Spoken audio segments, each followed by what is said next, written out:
Математика 4-ші сынып 82-ші сабақ. Бөлімі қозғалысқа, түсімділікке берілген есептер. Сабақтың тақырыбы түсімділік. Ауа райының түсімге әсері. Оқушылар, бүгінгі сабақта түсімділікке берілген есептерді шығаруды үйренесіңдер. Мына өрнектердің мәнін тауып, оларды кем өретімен орналастырсаңдар, пісіп жетілген дәнді дақылдар, немесе басқа өсімдіктер, жемістер, саңырауқұлақтардың мөлшерін қалай атайтынын білетін боласыңдар.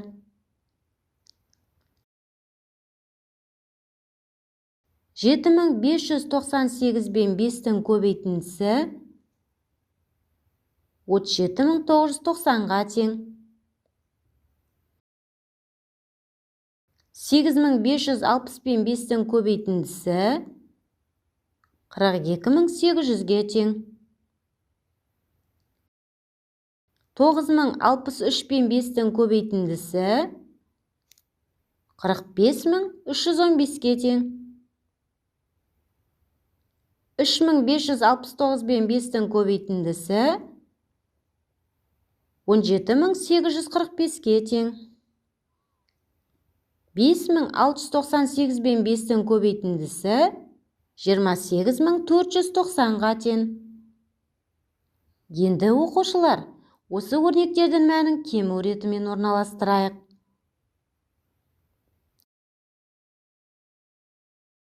Жарайсыздар, түсім сөзі шығады екен. Олай болса оқушылар, өсімдіктердің мөлшерін түсім дейміз. Ендеше, бүгін ауа райының түсімге әсері, егіннің түсімділігі ұғымымен жұмысты жалғастырамыз. Біз егіннің түсімділігін қалай табатынын білеміз бе? Жоқ. Ендеше, ережеге назар аударайық. Есіңде сақта. Түсімділік аудан бірлігінен жинап алынған түсімнің массасы.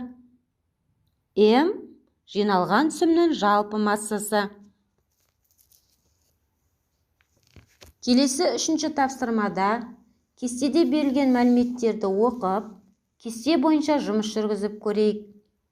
Өсірілетін дақылдар: бидай, мақта, картоп. Оқушылар, бұл кестеде қандай шамалар кездесті? Дұрыс айтасыздар. Егіннің түсімділігі, ауданы, массасы. Бірінші есепте не белгілі? Өте дұрыс. Егіннің түсімділігі, ауданы белгілі.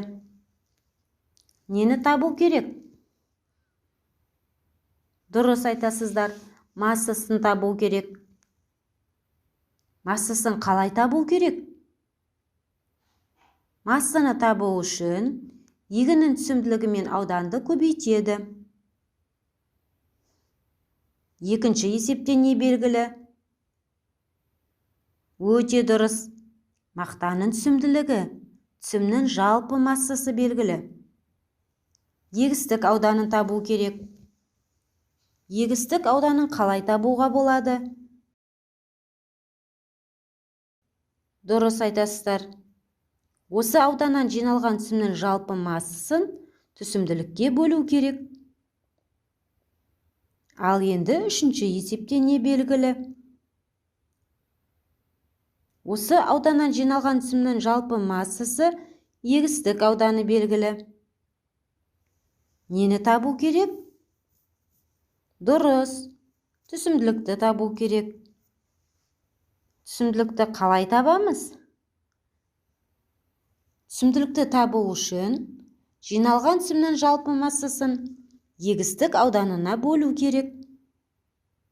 Өте жақсы оқушылар. Ендеше есепті өз бетімізше шығарып көрейік.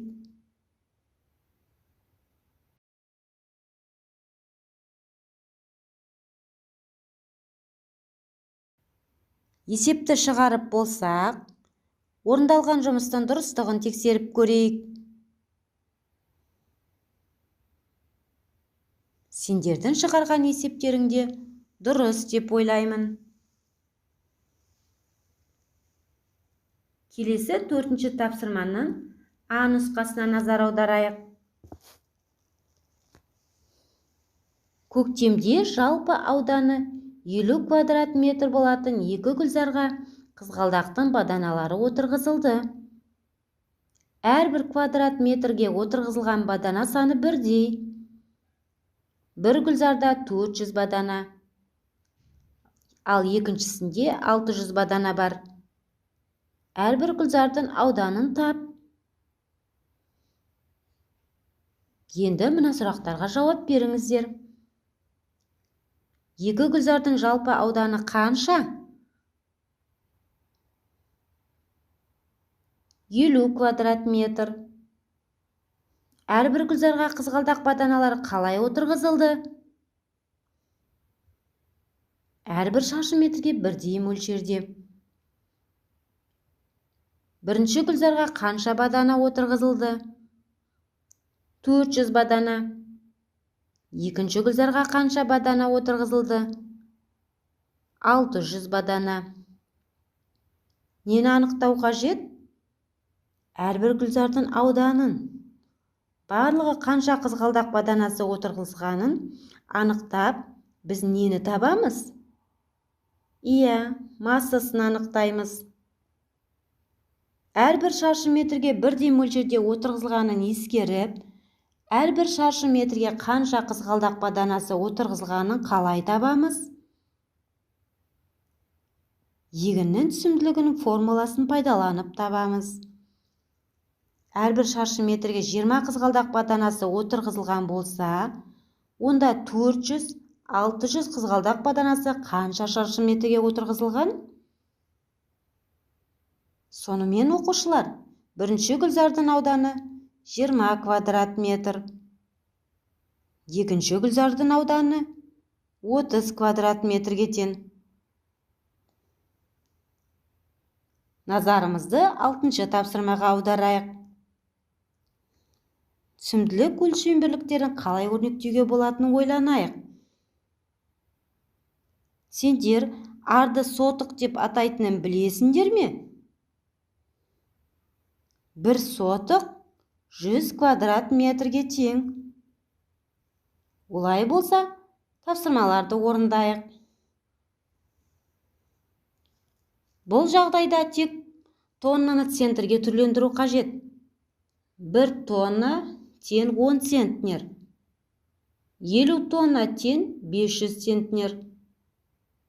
Бұдан 50 тонна гектар тең 500 центнер гектарға. Бұл жағдайда центнер гектарды килограмм квадрат метрге түрлендіру қажет. Бұл үшін 100-ге көбейту қажет. Себебі 1 центнер тең 100 килограммға.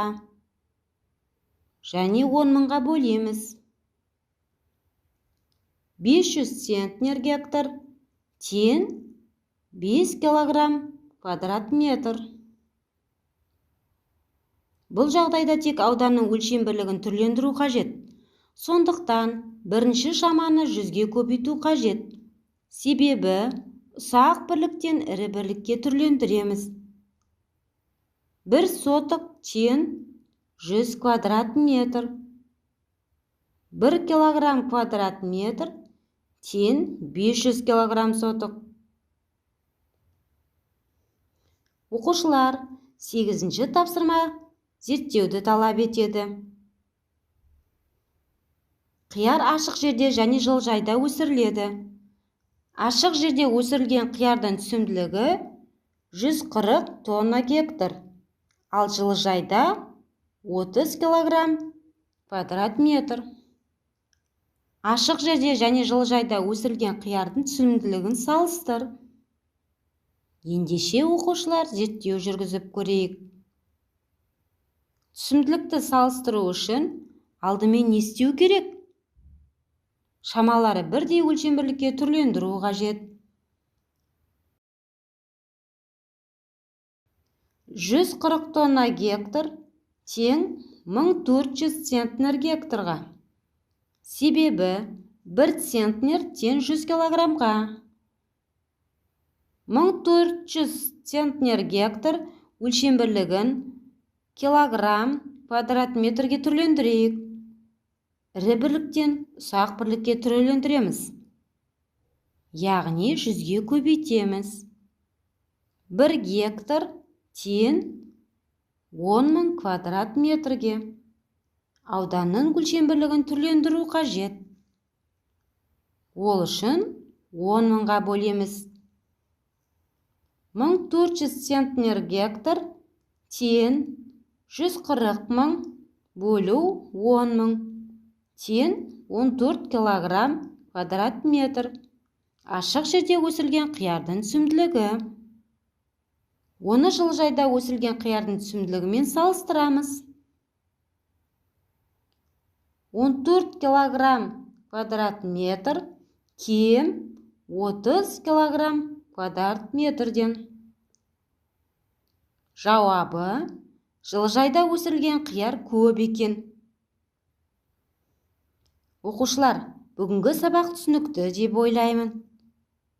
Қорытындылай келе, бұл сабақта түсімділікке берілген есептерді шығаруды үйрендіңіздер. Бүгінгі сабақтан алған әсерімізбен бөлісіп, білім гүлі әдісі арқылы өзімізді бағалайық. Егер сабақты өте жақсы түсінсеңіздер, сіз үшін қызықты болса, көк гүлді таңдаңыздар. Егер жақсы түсінсеңіздер, сары гүлді таңдаңыздар. Егер тақырып бойынша әлі де ізденуім керек десеңіздер, қызыл гүлді таңдаңыздар. Сабақ аяқталды. Сау болыңыздар.